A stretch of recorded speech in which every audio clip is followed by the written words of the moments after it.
ಎಲ್ರಿಗೂ ನಮಸ್ಕಾರ. Welcome to my YouTube channel Amiha diaries. ಇದು ಸೀಮಂತದ ವ್ಲಾಗು.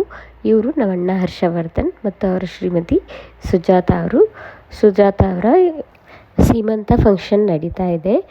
ಇವತ್ತು ಸೀಮಂತ ಅಂದರೆ ಹಿಂದಿನ ದಿನದಿಂದನೇ ಹಬ್ಬದ ವಾತಾವರಣ ಸೃಷ್ಟಿಯಾಗಿರುತ್ತೆ.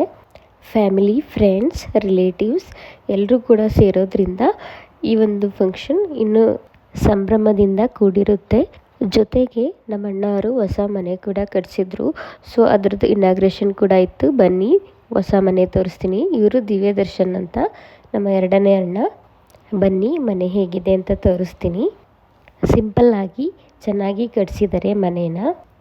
ಒಂದು ಹಾಲು, ಒಂದು ಕಿಚನ್, ಒಂದು ರೂಮು ಮತ್ತು ಇನ್ನೊಂದು ರೂಮು ಮತ್ತು ಅದಕ್ಕೆ ಅಟ್ಯಾಚ್ ಬಾತ್ರೂಮ್ ಕೂಡ ಕಟ್ಸಿದ್ದಾರೆ.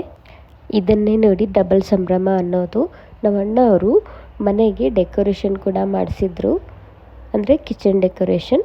ಈ ಡೆಕೋರೇಷನ್ನ ಮಾಡಿರೋರು ಅಲಂಕಾರ ಪ್ಲೇಟ್ ಡೆಕೋರ್ ಅಂತ.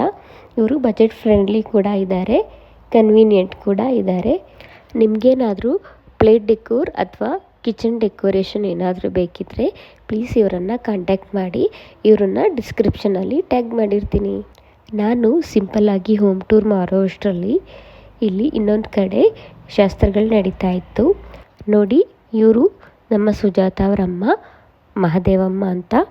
ಸೊ ತವ್ರ ಮನೆ ಕಡೆಯಿಂದ ಮೊದಲನೇ ಶಾಸ್ತ್ರ ಆಗಬೇಕು ಅಂತ ಮಾಡ್ತಿದ್ದಾರೆ. ನಮ್ಮ ಕಡೆ ಸೀಮಂತ ಅಂದರೆ ತವ್ರ ಮನೆ ಕಡೆಯಿಂದ ಬಂದು ಮಾಡೋದು. ಸೊ ಹಾಗಾಗಿ ಮೊದಲಿಗೆ ಶಾಸ್ತ್ರ ಮಾಡ್ತಿದ್ದಾರೆ.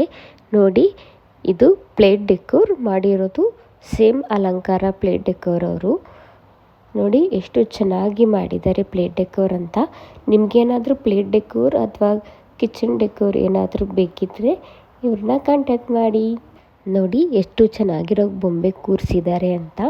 ಮತ್ತು ಫ್ರೂಟ್ಸ್ ಮತ್ತು ಸಿಹಿ ಮತ್ತು ಖಾರದ ಖಾದ್ಯಗಳನ್ನು ಸಹ ಡೆಕೋರೇಷನ್ ಮಾಡಿ ಇಟ್ಟಿದ್ದಾರೆ. ತುಂಬ ಚೆನ್ನಾಗಿ ಬಂದಿತ್ತು ಡೆಕೋರೇಷನ್. ಥ್ಯಾಂಕ್ ಯು ಅಲಂಕಾರ ಪ್ಲೇಟ್ ಡೆಕೋರ್ ಮತ್ತು ಕಿಚನ್ ಡೆಕೋರ್ ತುಂಬ ಚೆನ್ನಾಗಿ ಮಾಡಿದ್ರಿ. ಸೊ ಎಲ್ಲರೂ ಕೂಡ ನೋಡಿ ತುಂಬ ಖುಷಿ ಪಡ್ತಾಯಿದ್ರು ಮತ್ತು ಚೆನ್ನಾಗಿದೆ ಅಂತ ಕಮೆಂಟ್ ಮಾಡ್ತಾಯಿದ್ರು. ಸಿಹಿ ಖಾರ ಅಂದರೆ ಚಕ್ಲಿ, ನಿಪ್ಪಟ್ಟು, ಕೋಡ್ಬಳೆ, ರವೆ ಉಂಡೆ, ಕರ್ಜಿಕಾಯಿ ಈ ಥರ ಎಲ್ಲ ಖಾದ್ಯಗಳನ್ನು ತವ್ರ ಮನೆಯಿಂದ ಮಾಡ್ಕೊಂಡು ಬರ್ತಾರೆ. ತವ್ರ ಮನೆಯವ್ರಿಗೆ ಮಾಡುವಾಗ ಒಂದು ಖುಷಿ ಇದ್ದರೆ ತಗೊಂಡು ಬರಬೇಕಾದ್ರೆ ಇನ್ನೊಂದು ಖುಷಿ ಇರುತ್ತೆ. ಸೊ ಆ ಖುಷಿಗೆ ನಾವು ಬೆಲೆ ಕಟ್ಟೋಕ್ಕಾಗಲ್ಲ.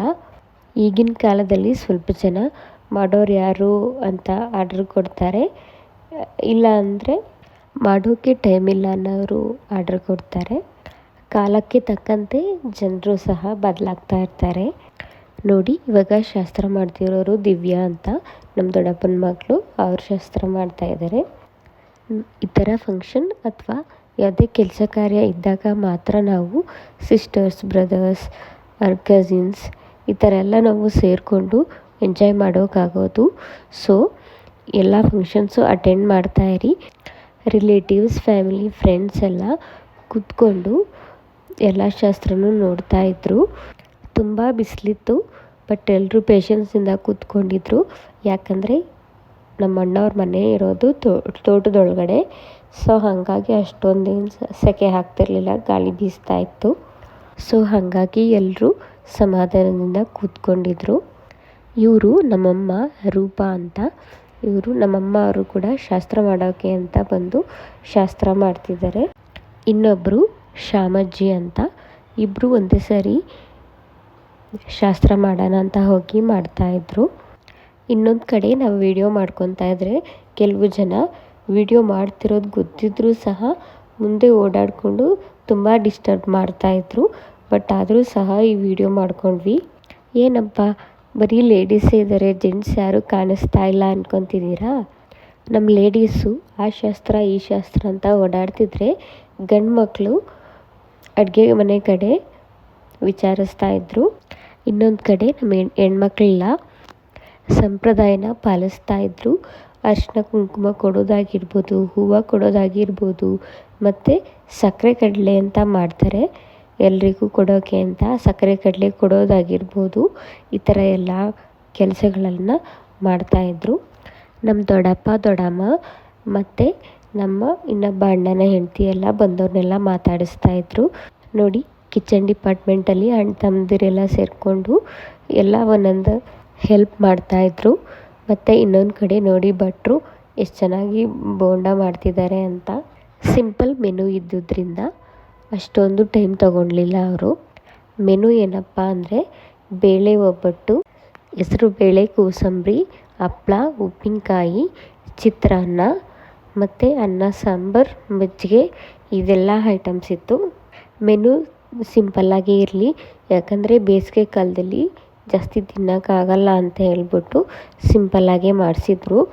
ಜನ ಎಲ್ಲ ಕಡಿಮೆ ಆದಮೇಲೆ ನಾನು ಕೂಡ ಊಟ ಬಡಿಸ್ತಾ ಇದ್ದೆ.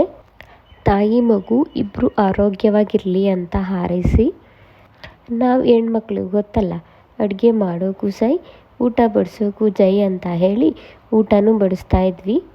ಪಾಪ ನಮ್ಮ ಗಂಡು ಮಕ್ಕಳು ಕೊನೆವರೆಗೂ ಊಟ ಬಡಿಸಿ ತುಂಬ ಸುಸ್ತಾಗಿದ್ದರು. ನಾವ್ಯಾಕೆ ಅವರಿಗೆ ಊಟ ಬಡಿಸ್ಬಾರ್ದು ಅಂತ ಹೇಳಿ ನಾವು ಅವ್ರಿಗೆ ಊಟ ಬಡಿಸಿದ್ವಿ. ಊಟ ಬಡಿಸೋದ್ರಲ್ಲಿರೋ ಖುಷಿನೇ ಬೇರೆ. ಈ ಥರ ಊಟ ಬಡಿಸೋಕ್ಕೆ ಚಾನ್ಸ್ ಸಿಗೋದು ಮನೆ ಫಂಕ್ಷನ್ಗಳಲ್ಲಿ ಮಾತ್ರ.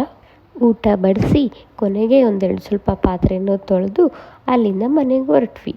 ಸೊ ಇದಾಗಿತ್ತು ಸೀಮಂತದ ವ್ಲಾಗು. ಈ ವ್ಲಾಗ್ ನಿಮ್ಗೆ ಏನಾದರೂ ಇಷ್ಟ ಆಗಿದ್ದರೆ ಲೈಕ್ ಮಾಡಿ, ಶೇರ್ ಮಾಡಿ, ಕಮೆಂಟ್ ಮಾಡಿ, ಜೊತೆಗೆ ಸಬ್ಸ್ಕ್ರೈಬ್ ಮಾಡಿ ಸಪೋರ್ಟ್ ಮಾಡಿ. Thanks for watching.